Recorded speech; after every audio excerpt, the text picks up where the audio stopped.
नमस्ते दोस्तों, ये मेरा पर्सनल पोर्टफोलियो है। ये कोई भी इन्वेस्टमेंट एडवाइस नहीं है। इन्वेस्टमेंट करने से पहले अपनी रिसर्च ज़रूर कर लें और अपने फाइनेंशियल एडवाइज़र से राय ज़रूर ले लें। जैसा कि दोस्त आपको पता है कि 2 दिन से मार्केट बहुत अच्छी चल रही है और आने वाला समय में अगर लड़ाई रुकी तो बेटर होगा, नहीं तो फिर मार्केट अभी इसी रेंज के आसपास मूवमेंट करेगा। दोस्तों, आप जैसा देख रहे हो कि अभी हमारा रिटर्न जो है 2.93% का नेगेटिव रिटर्न दिखा रहा है। ये हमारा इन्वेस्टमेंट मार्च 2024 का है और आपको जैसा पता है कि मार्च के बाद सितंबर जो मंथ था, सितंबर 2024 के बाद मार्केट मैक्सिमम फॉल किया, उसके बाद फिर रिकवर किया। इसी बीच में मैंने बहुत सारा इन्वेस्टमेंट किया, जिस कारण से मेरा पोर्टफोलियो मात्र 3% के आसपास नेगेटिव दिख रहा है। जबकि स्मॉल कैप और मिड कैप टॉप से 15 से 20% का डाउन ट्रेंड में होता हूँ कि बीच-बीच में आप अगर एसआईपी कर रहे हो तो एसआईपी को कंटिन्यू करो और अगर लमसम इन्वेस्टमेंट करते हो तो लमसम को भी आप कंटिन्यू कर सकते हो। दोस्तों, मेरा लक्ष्य मिनिमम 15 साल का है। हम अपनी बच्ची की पढ़ाई के लिए और अपने रिटायरमेंट प्लानिंग के अनुसार से मैं चल रहा हूँ और मेरे पोर्टफोलियो की रणनीति ये है कि मैं 15 साल में पहला 5 साल मैक्सिमम स्मॉल कैप और मिड कैप में इन्वेस्टमेंट करूँगा, क्योंकि इसको ग्रोथ होने के लिए समय चाहिए। अगर मैं अभी लार्ज कैप में कर देता हूँ, तो वही नॉर्मल ग्रोथ 11-12%, 13% के आसपास होगी।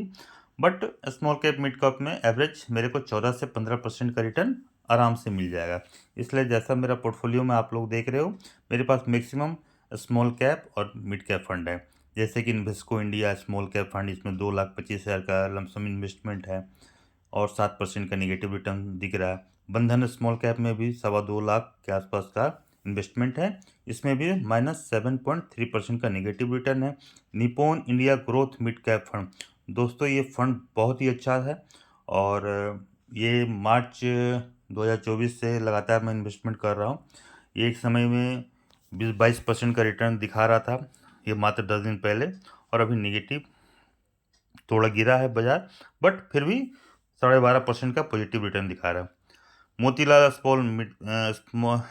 ओसवाल मिड कैप फंड, दोस्तों इसमें भी 2.25 लाख का इन्वेस्टमेंट है और इस फंड की कहानी ये है कि इसके जो फंड थे मैक्सिमम आईटी सेक्टर के थे और आईटी सेक्टर एक साल से बहुत ख़राब प्रदर्शन कर रहा है।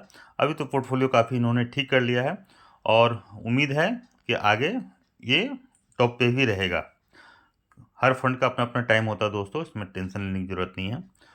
उसके बाद हमारे पास फ्राग पारिक फ्लेक्सी कैप फंड है। इसमें 1.2 लाख का इन्वेस्टमेंट है और ये 16% का रिटर्न है। दोस्तों ये ऐसा फंड है कि अगर मार्केट गिरेगा तो बहुत कम गिरेगा, चढ़ेगा भी तो कम चढ़ेगा। ये आपको कंटिन्यूअस थोड़ा-थोड़ा रिटर्न देता रहेगा। बहुत पोर्टफोलियो को सेफ रखता है ये। उसके बाद mirror asset small cap fund, ये दोस्तों ये नया फंड है। मैं नहीं बोलूँगा आप इनमें इन्वेस्टमेंट करो और मैंने किया है कुछ इसमें मैंने देखा, इसलिए मैं किया हूँ और ये आगे जाके मेरे अनुसार से, मेरी रिसर्च के अनुसार से ये फंड बहुत टॉप का भी नहीं रहेगा और बहुत नीचे का नहीं रहेगा, मिड पॉइंट में अच्छा रिटर्न ये देगा। उसके बाद हमारे पास इडेलविस मिड कैप फंड है। दोस्तों ये 1 साल पहले का है और मैंने इसमें लमसम 20,000 25,000 करके थोड़ा-थोड़ा डाला था। 1 लाख का इन्वेस्टमेंट है और ये भी 10-12% का पॉजिटिव था, बट अभी नेगेटिव है। उसके बाद एसबीआई चिल्ड्रन बेनिफिट फंड, दोस्तों ये हमारी बेटी के नाम से ये रेगुलर प्लान है और ये मेरे एक दोस्त ने एसबीआई में है और उसके कहने के ऊपर मैंने ले लिया, है ना? बट ये एक तरह का हाइब्रिड फंड है। आप सोच दोस्तों ये एक तरह का हाइब्रिड फंड है और ये एग्रेसिव है। इसमें स्मॉल कैप की मात्रा काफ़ी ज़्यादा है, इसलिए नॉर्मल हाइब्रिड फंड से ये बेटर रिटर्न रिटर्न प्रोवाइड करता है। अगर मेरा चार्जेज़ इसमें एक्सपेंस रेशियो थोड़ा ज़्यादा भी लगता है, तो कोई इश्यू नहीं है क्योंकि ये 4-5% एक्स्ट्रा रिटर्न दे रहा है। उसके बाद हमारे पास ICICI Prudential large and mid cap fund है। ये दोस्तों मैंने इसलिए इन्वेस्टमेंट किया है कि इसमें थोड़ा-थोड़ा फंड डाल के अभी रेगुलर चलाऊँगा और बाद में इसमें ह्यूज अमाउंट डाल के इसमें कुछ विथड्रॉ करना होगा तो मैं इसी फंड से करूँगा। उसके बाद मैंने 2 फंड ऐड किया दोस्तों, Motilal Oswal small cap fund और महिंद्रा मैनुलाइफ स्मॉल कैप फंड। ये भी काफ़ी अच्छा फंड है दोस्तों। इसका 3 साल का ट्रैक रिकॉर्ड बहुत ही अच्छा है। मोतीलाल का भी एवरेज अच्छा है और ये फंड देखो दोस्तों गिरेंगे तो काफ़ी गिरेंगे, चलेंगे तो ज़बरदस्त चलेंगे। इसलिए मैं अभी हाई रिस्क प्रोफाइल थोड़ा बनाया हुआ हूँ। अभी 5 साल तक मैं फुल्ली अपने पोर्टफोलियो को हाई रिस्क की बना के रखा हूँ। उसके बाद मैं धीरे-धीरे मॉडरेट होऊँगा, फिर नॉर्मल में हो जाऊँगा। दोस्तों, चूँकि मेरा लक्ष्य लंबा है, अगर 5 साल इन्वेस्टमेंट अगर अभी मैंने स्मॉल कैप, मिड कैप में नहीं किया तो ये ग्रो कब करेगा?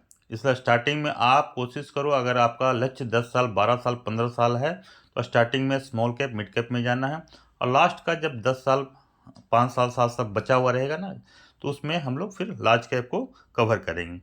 दोस्तों, इसलिए आज का टॉपिक यही है। अगर मेरा वीडियो अच्छा लगा और आगे का इन्वेस्टमेंट की जानकारी आपको चाहिए कि मैं कब लमसम करूँगा, कब क्या करूँगा, और मेरा लक्ष्य पहले तो 50 लाख, उसके बाद 1 करोड़ का है। लक्ष्य को छोटा रखना चाहिए। 1 करोड़ पहुँचना है, 1 करोड़ के बाद 2 करोड़ भी पहुँचना है अपने आप को। पहले छोटा-छोटा लक्ष्य रखने का है। अगर आपको मेरा वीडियो अच्छा लगा, आप इसको लाइक कीजिए, सब्सक्राइब ज़रूर कीजिए दोस्तों। इससे हमको मोटिवेशन मिलता है। मैं आपके लिए लगातार वीडियो डालता हूँ। मैं क्लिप्स भी डालते रहता हूँ, डेली अपडेट भी डालता रहता हूँ। आज के लिए इतना ही बस दोस्तों, धन्यवाद।